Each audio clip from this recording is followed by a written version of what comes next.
Part 1. You will hear a teaching assistant calling a country park about a school visit. First, you have some time to look at questions 1 to 6.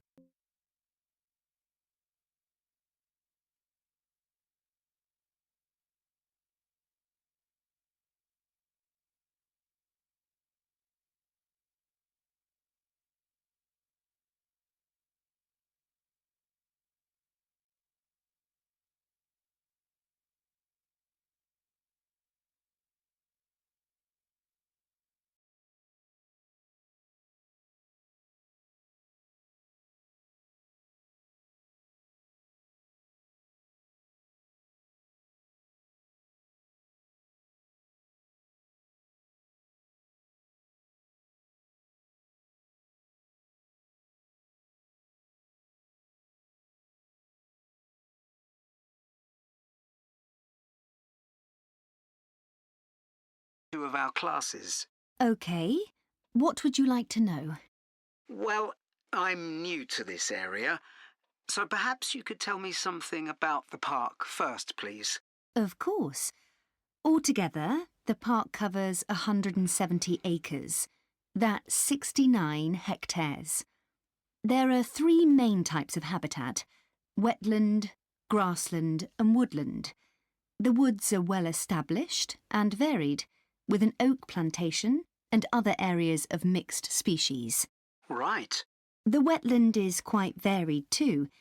The original farmland was dug up around 40 years ago to extract gravel. Once this work was completed, the gravel pits filled with water, forming the 2 large lakes.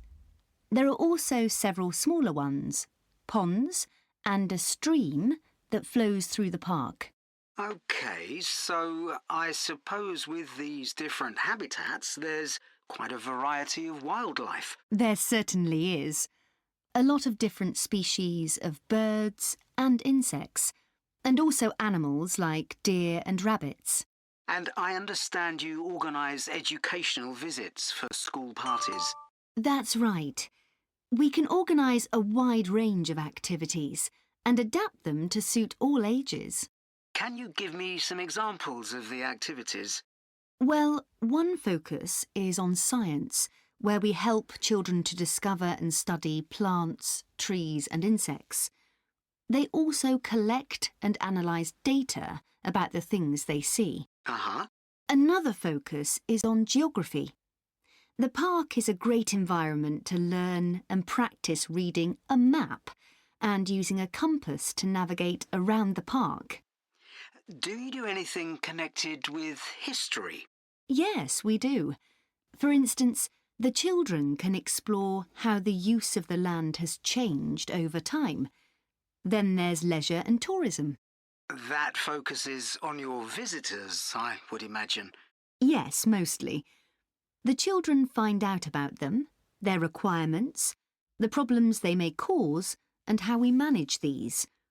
And another subject we cover is music.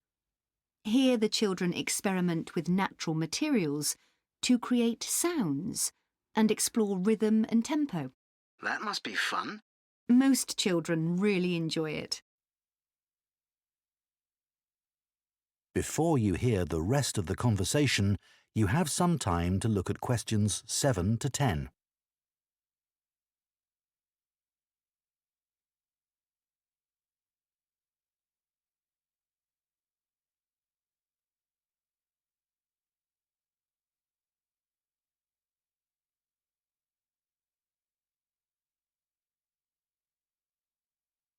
Now listen and answer questions 7 to 10. And, of course, all the activities are educational too. Learning outside the classroom encourages children to be creative and to explore and discover for themselves.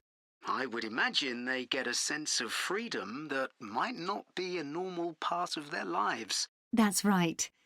And very often, the children discover that they can do things they didn't know they could do, and they develop new skills. This gives them greater self-confidence. It sounds great. So, what about the practical side of it? How much does it cost for a full-day visit? We would expect to bring between 30 and 40 children. If there are over 30, it costs £4.95 for each child who attends on the day. We invoice you afterwards, so you don't pay for children who can't come because of sickness, for example. There's no charge for leaders and other adults, as many as you want to bring. That sounds very fair. Well, thanks for all the information. I'll need to discuss it with my colleagues, and I hope to get back to you soon to make a booking. We'll look forward to hearing from you. Goodbye. Goodbye, and thank you. That is the end of Part 1. You now have 1 minute to check your answers to Part 1.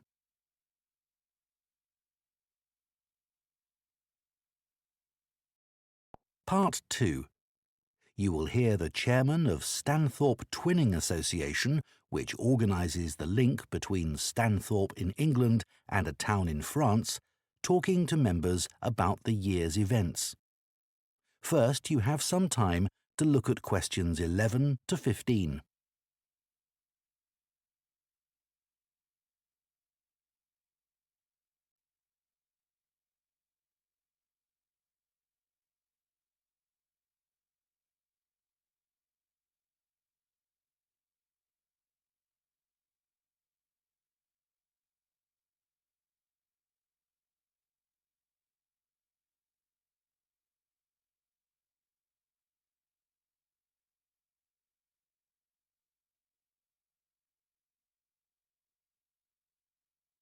Now listen carefully and answer questions 11 to 15.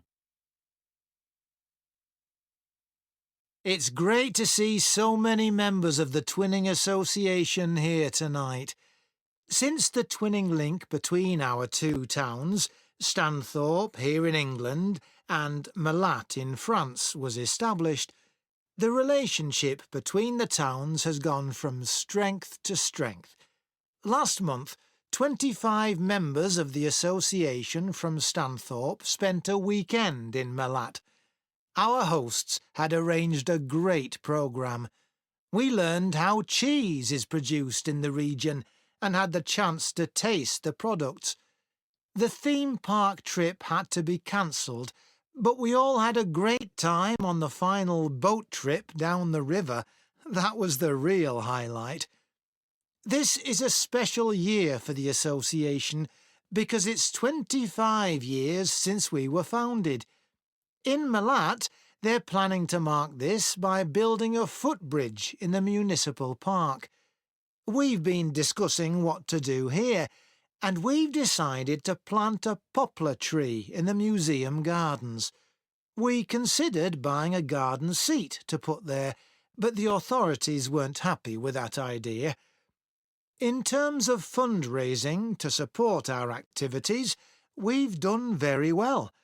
Our pancake evening was well attended and made record profits. And everyone enjoyed the demonstration of French cookery, which was nearly as successful.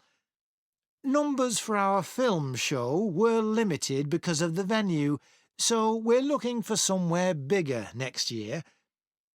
We're looking forward to welcoming our French visitors here next week, and I know that many of you here will be hosting individuals or families.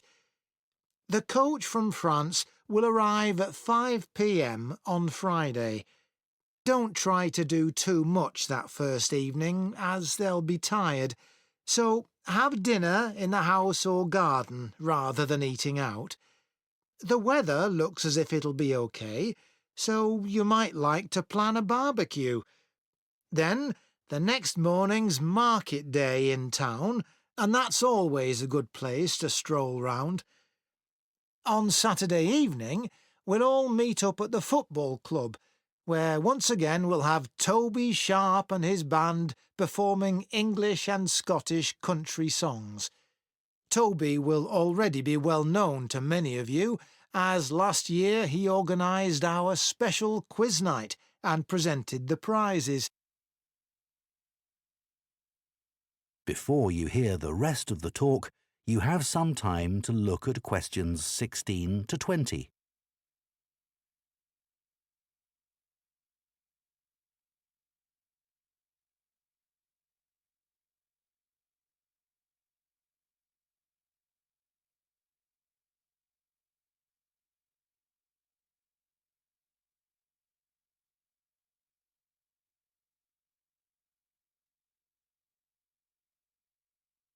Now listen and answer questions 16 to 20.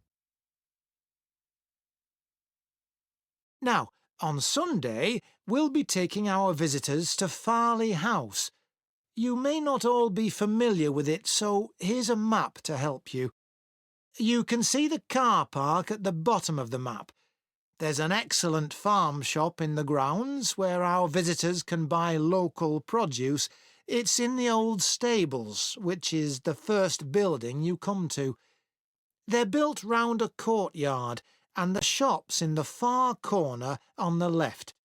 There's also a small cafe on the right as you go in. I know that one or two of our visitors may not be all that mobile. The main entrance to the house has a lot of steps, so you might want to use the disabled entry. This is on the far side of the house from the car park. Children will probably be most interested in the adventure playground. That's at the northern end of the larger lake, in a bend on the path that leads to the lake. There's lots for children to do there. There are a number of lovely gardens near the house. The kitchen gardens are rectangular and surrounded by a wall. They're to the northeast of the house, quite near the smaller lake. They're still in use and have a great collection of fruit and vegetables. The Temple of the Four Winds is a bit more of a walk, but it's worth it. Take the path from the car park and go past the western sides of the stables and the house. Then, when the path forks, take the right-hand path. Go up there with the woods on your left, and the temple is right at the end. There are great views over the whole area. OK, so That is the end of part 2. You now have 30 seconds to check your answers to part 2. Part 3. You will hear two food science students called Marie and Colin discussing their final year projects. First, you have some time to look at questions 21 to 24.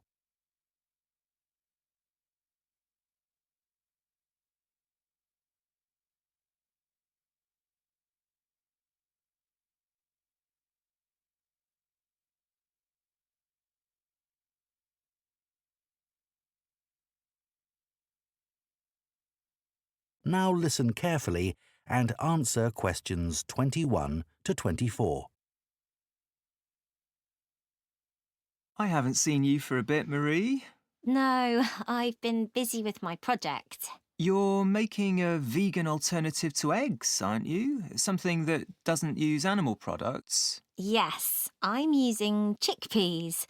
I had two main aims when I first started looking for an alternative to eggs, but actually I've found chickpeas have got more advantages. Right. But how about your project on reusing waste food? You were looking at bread, weren't you? Yes, it's been hard work, but I've enjoyed it. The basic process was quite straightforward, breaking the stale bread down to a paste, then reforming it. But you were using 3D printing, weren't you, to make the paste into biscuits? Yeah, I'd used that before, but in this project I had time to play around with different patterns for the biscuits and finding how I could add fruit and vegetables to make them a more appetising colour, and I was really pleased with what I managed to produce. It must have been a great feeling to make something appetising, out of bits of old bread that would have been thrown away otherwise. It was. And I'm hoping that some of the restaurants in town will be interested in the biscuits. I'm going to send them some samples. I came across something on the internet yesterday that might interest you. It was a company that's developed touch-sensitive sensors for food labels. It's a special sort of label on the food package. When the label's smooth, the food is fresh. And then when you can feel bumps on the label, that means the food's gone bad. It started off as a project to help visually impaired people know whether food was fit to eat or not. Interesting. So, just solid food? No, things like milk and juice as well. But actually, I thought it might be really good for drug storage in hospitals and pharmacies. Right. And coming back to food, maybe it'd be possible to use it for other things besides freshness, like how many kilograms a joint of meat is, for example. Yes, there's all sorts of possibilities. Before you hear the rest of the discussion, you have some time to look at questions 25 to 30.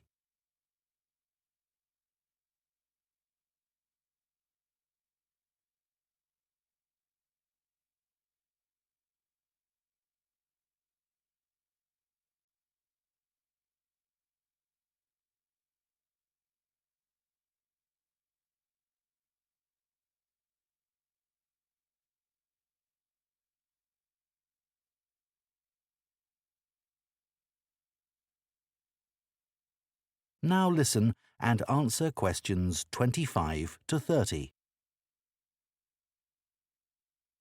I was reading an article about food trends predicting how eating habits might change in the next few years. Oh, things like more focus on local products. That seems so obvious, but the shops are still full of imported foods. Yes, they need to be more proactive to address that. And somehow motivate consumers to change, yes. One thing everyone's aware of is the need for a reduction in unnecessary packaging. But just about everything you buy in supermarkets is still covered in plastic. The government needs to do something about it. Absolutely. It's got to change. Do you think there'll be more interest in gluten and lactose-free food? For people with allergies or food intolerances? I don't know.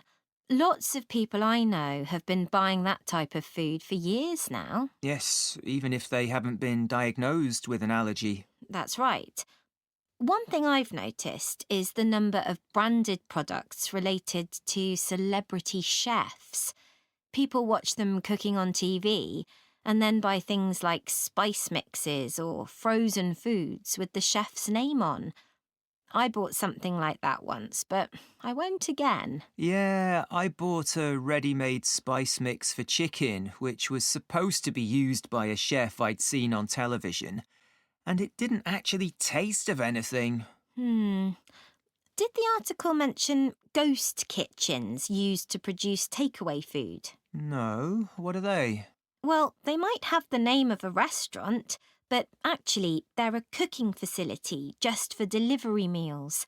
The public don't ever go there. But people aren't aware of that. It's all kept very quiet. So people don't realise the food's not actually from the restaurant? Right. Did you know more and more people are using all sorts of different mushrooms now to treat different health concerns? Things like heart problems. They might be taking a big risk there. Yes, it's hard to know which varieties are safe to eat. Anyway, maybe now we should... That is the end of part 3. You now have 30 seconds to check your answers to part 3. Part 4. You will hear an archaeology student giving a presentation on an important site in Ireland called the Cagey Fields. First, you have some time to look at questions 31 to 40.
Now listen carefully and answer questions 31 to 40.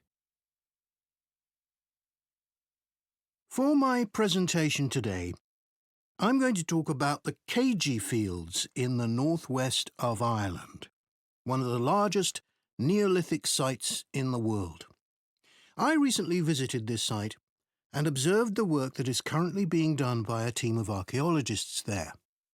The site was first discovered in the 1930s by a local teacher, Patrick Caulfield.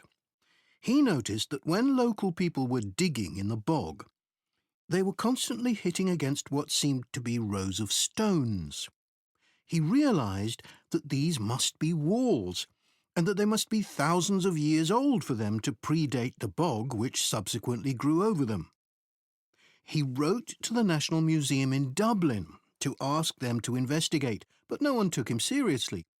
It wasn't until 40 years later, when Patrick Caulfield's son, Seamus, who had become an archaeologist by then, began to explore further. He inserted iron probes into the bog to map the formation of the stones, a traditional method which local people had always used for finding fuel buried in the bog for thousands of years. Carbon dating later proved that the site was over 5,000 years old and was the largest Neolithic site in Ireland. Thanks to the bog which covers the area, the remains of the settlement at Keiji Fields, which is over 5,000 years old, are extremely well preserved. A bog is 90% water, its soil so saturated that when the grasses and heathers that grow on its surface die, they don't fully decay but accumulate in layers. Objects remain so well preserved in these conditions because of the acidity of the peat and the deficiency of oxygen. At least 175 days of rain a year are required for this to happen. This part of Ireland gets an average of 225 days.